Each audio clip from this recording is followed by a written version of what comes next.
120 secondes, l'invité de la rédaction.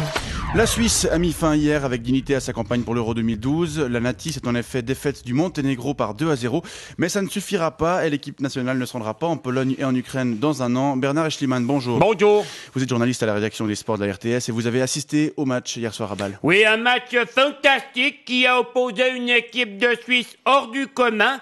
Les protégés du chef d'orchestre Ottmar Hitzfeld ont produit une musique parfaitement harmonieuse dont les notes résonnent encore dans nos oreilles. Voilà. Alors une victoire certes, mais qui ne suffira pas, puisque pour la première fois depuis 2004, l'équipe nationale ne participera pas à l'une des grands-messes du football mondial. Oui, et c'est profondément injuste tant il est vrai qu'hier, la Nati a fait montre de qualité tactique remarquable. On peut notamment tirer un grand coup de casquette à Derdiok, Kakiri, Berami et Rodriguez. Vous dites que c'était injuste, mais bon, c'est le jeu, Bernard. La Suisse ne s'est pas montrée peut-être assez conquérante durant ses qualifications. Pas assez conquérante. Non, mais je sais pas ce qu'il vous faut. Je vous rappelle tout de même qu'hier, elle a battu la meilleure équipe du monde.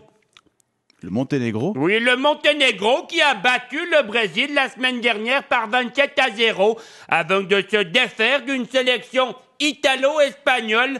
C'était le 31 septembre dernier et c'était par 48-1. Mais la Suisse ne s'en est pas laissé compter par ces diables de Bozovic, Pejovic, Bozovic, Zvertovic, Damjanovic et Bojovic, et c'est par 2 fois que le cuir helvète est allé se loger dans les cages monténégresses. Monténégrine.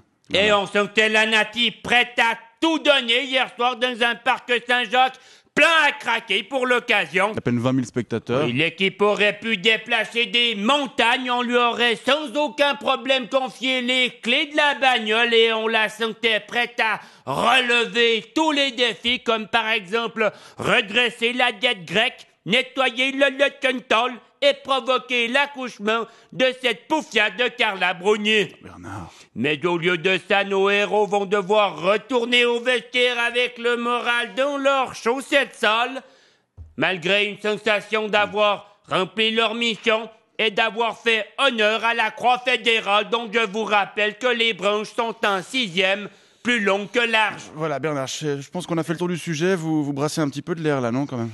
C'est mon métier. À la radio-télévision suisse, pour la radio-télévision suisse, c'était Bernard Eschliman.